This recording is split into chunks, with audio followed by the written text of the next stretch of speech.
Hola, bienvenidos otra vez a los cuentos de Guillermo Tell.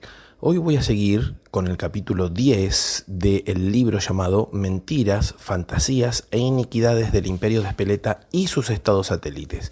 Este capítulo, como les dije, es el número 10 y se llama José. Y viene de la mano de las anécdotas que estamos contando acerca de lo acaecido en el cementerio de Speleta. Bueno, vamos entonces con el capítulo llamado José. Dos anécdotas, o una sola en dos etapas, según como quiera verse, cierran este capítulo del cementerio. Los hechos ocurrieron con una separación temporal entre ellos de 20 años exactos. Que ambos hayan ocurrido un tórrido 29 de febrero a la luz de los hechos posteriores no parece una casualidad. Los numerólogos, afectos a encontrar relaciones donde no existen, creyeron atisbar una conexión entre las fechas de los hechos, el tiempo transcurrido entre ellos y las distintas apariciones de la Virgen de Fátima. Sin embargo, los pragmáticos se encargaron de desmantelar todo tipo de especulaciones esotéricas, no queriendo ver lo hartamente evidente. Por una solicitud expresa de los cabalísticos, astrólogos, investigadores privados y atemorizadores de turno, se decidió no hacer públicas la fecha de los años de los acontecimientos, ya que nunca faltará el bobo que por alguna razón desconocida intente recomponer o simular la situación para ver si se repiten los hechos que se mencionan. Esto no descarta que cuando de todas maneras se cumpla el ciclo de tiempo determinados, los sucesos vuelvan a acaecer. Solo nos basta saber que el primero de los fenómenos se dio durante la segunda mitad de la década del 70, el segundo caso sucedió durante la segunda mitad de la década del 90 y por lo tanto estaríamos en tiempo para esperar un tercer fenómeno. Según se sabe por testigos presenciales de los hechos y no por el relato en primera persona de la señora directamente afectada, de la cual no se da el nombre por las razones antes mencionadas, que durante aquel verano el grupo de padres de los chicos de la colonia de vacaciones del Club del Barrio, donde residían los actores principales de este drama, habían decidido hacer un viaje a las sierras septentrionales de Speleta. Allí el clima era más cálido aún que en los llanos y los arroyos y cascadas de la zona hacían las delicias de los visitantes.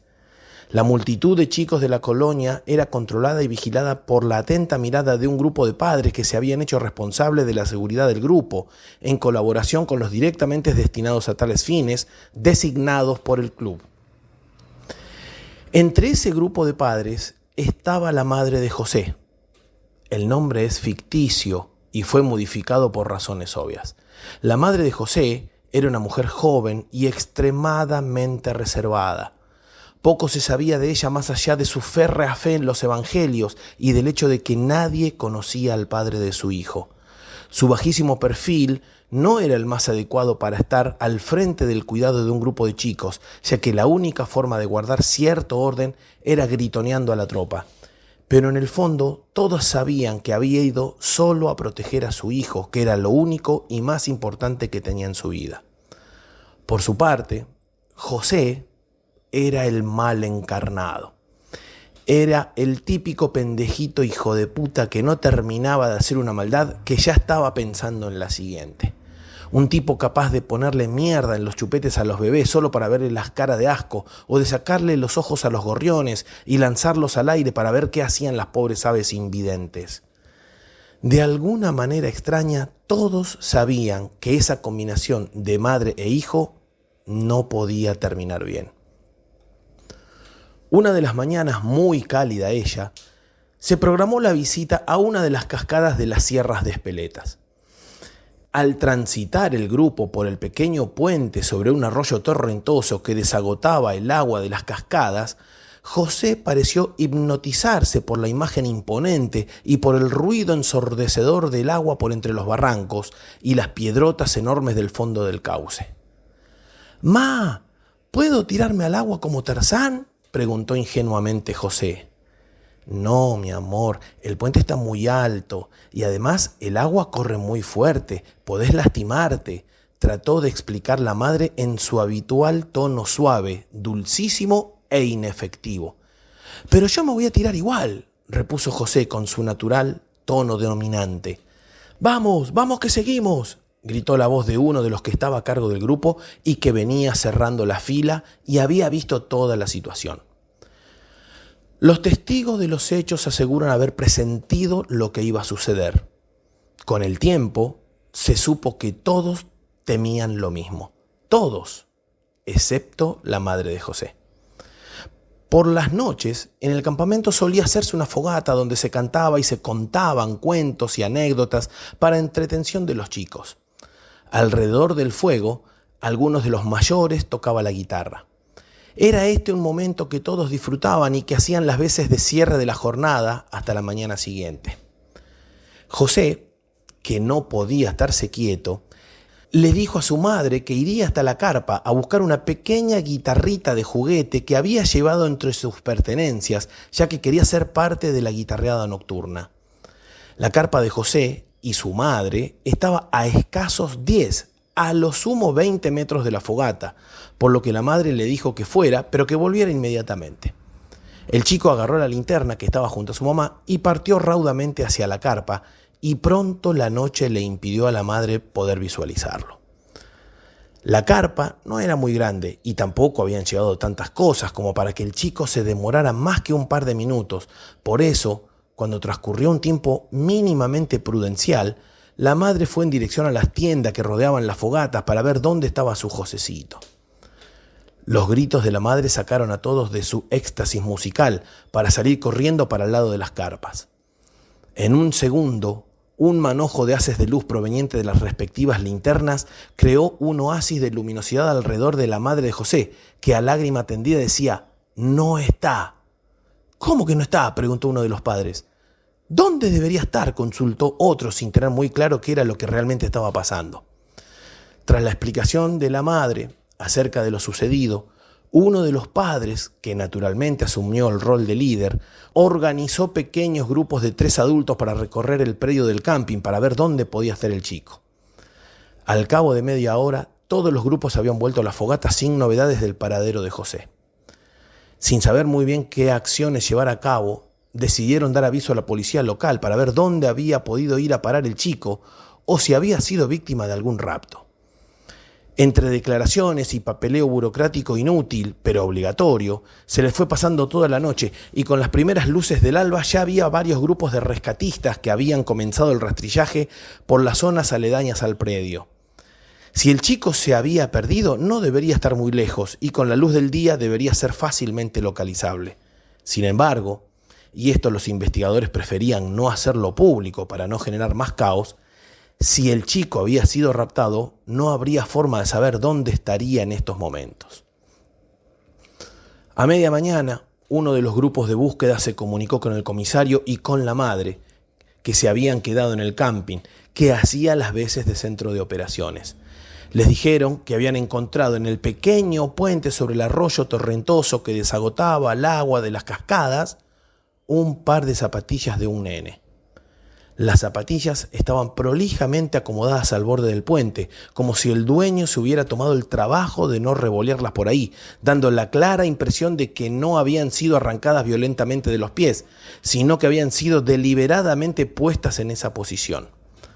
Al escuchar lo que se comentaba en la radio entre los rastreadores y el comisario, la madre de José comenzó a llorar desconsoladamente al fijarse en la cabeza lo que había pasado. Finalmente, y según lo que él mismo había dicho la mañana anterior, Josecito se había tirado al arroyo desde el puente como si fuera Tarzán. La búsqueda, por una cuestión de protocolo, continuó un par de días más.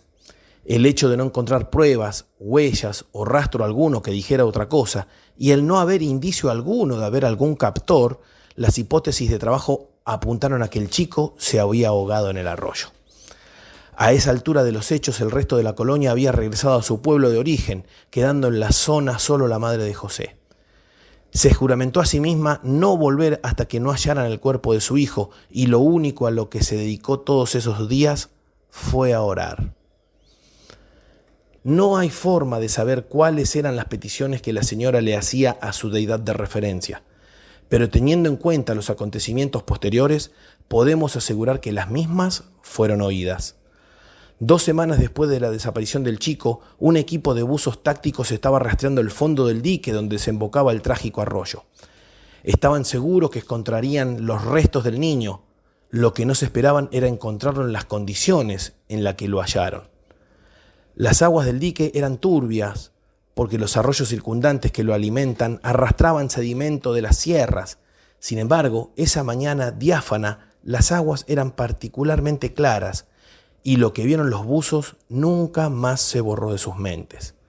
Sentado sobre una piedra del fondo estaba Josecito en perfecto estado de conservación.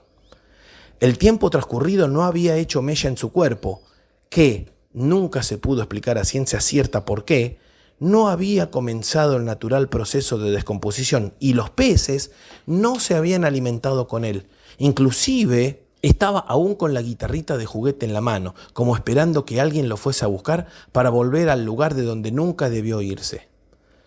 Cuando se le comentó la noticia a la madre, que ya se había hecho absolutamente la idea de no volver a ver con vida a su hijo, ella solo atinó a mirar al cielo y decir gracias.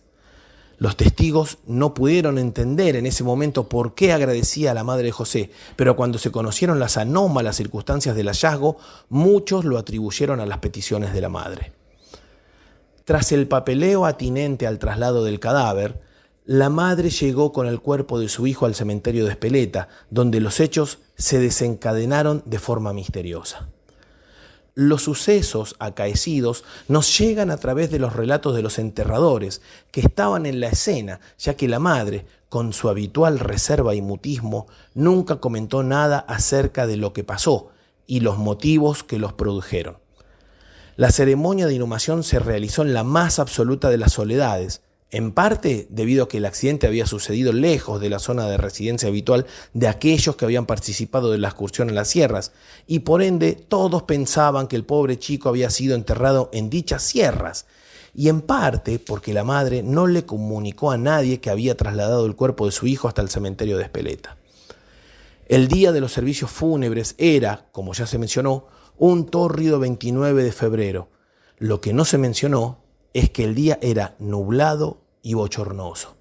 El típico día de verano opresivo desde la temperatura y la humedad que provoca que uno esté aplastado sin querer hacer nada. Para colmo, no había la más mínima brisa que calmara esa agobiante sensación de asfixia sudorosa. Los 2 enterradores, completamente empapados por la transpiración, comenzaron la siempre desagradable tarea de bajar lentamente el cajón mediante las correas preparadas para tales fines. Cuando terminaron de apoyar el cajón en el fondo del pozo, miraron a la madre de Josecito para ver si antes de comenzar a taparlo quería, de alguna manera, despedirse de su hijo. En ese momento de los sucesos es en donde el relato de ambos trabajadores del cementerio coinciden en todas sus apreciaciones. Los 2 fueron entrevistados por psicólogos y especialistas e inclusive fueron sometidos a interrogatorios bajo hipnosis y ambos sostuvieron la misma versión en todos los casos. Ambos dicen lo siguiente: al no mostrar la madre gesto alguno respecto de las acciones a seguir, los 2 se miraron y, conociendo su rutinaria faena, tomaron sus palas para comenzar el relleno del lúgubre agujero. En ese momento, una súbita pero no violenta ráfaga de aire fresco les pegó de lleno en sus rostros, logrando el efecto deseado, que ambos cerraran sus ojos y disfrutaran ese brevísimo instante de ausencia de sofocación. Cuando abrieron los ojos, el entorno había cambiado. Seguían estando en un cementerio al lado de una tumba que debía ser rellenada, pero las condiciones eran otras. El día estaba completamente soleado, pero no hacía calor. La temperatura era la de un agradable confort, como si estuviera regulada para resultar placentera a todos, independientemente del gusto de cada uno. El predio estaba cubierto de un verde apabullante y de flores de todas las especies conocidas. Se podía decir claramente que si no fuera por la presencia de las tumbas, estaban en algún lugar del paraíso. La madre de José, que también seguía formando parte de la escena, no parecía sorprenderse con los hechos y con una naturalidad que no era propia de la situación, comenzó a caminar hacia unos árboles que estaban en las cercanías. Habiendo dado algunos pasos, desde el pequeño bosquecito salieron hacia la mujer 2 nenas de aproximadamente 10 años de edad, vestidas con ropas impecablemente blancas, tan blancas que parecían irradiar luz propia. Los empleados del cementerio aseguran que las nenas eran como ángeles. La luz las envolvía de tal manera que hasta era difícil verlas con claridad. Lo que sí percibieron es que las nenas le dieron un ramo de flores enorme a la señora y entre ellas, entre la señora y las chicas, intercambiaron algunas palabras que ellos no llegaron a oír. La señora las despidió con un beso y dándoles la espalda se volvió hacia la tumba. Cuando llegó al borde del pozo, todo volvió a la normalidad. Como si hubieran salido de una visión fantástica de otro mundo y sin dar crédito de lo que sus ojos habían visto, los 2 enterradores se miraron entre ellos y se dieron cuenta de que seguían en el mismo lugar de siempre, el mismo lugar aciago donde toda la gente rinde su postrero culto a los muertos. Sin saber bien qué había pasado, se dieron cuenta de que nada había cambiado, con la excepción de que antes de la visión la madre no tenía nada en sus manos y ahora tenía un enorme ramo de flores de una belleza tal como nunca habían visto en los años que llevaban trabajando allí. La madre sacó una flor del ramo y se la quedó en sus manos. El resto del paquete de flores lo arrojó sobre el cajón de su hijo y les pidió a los empleados que terminaran su trabajo.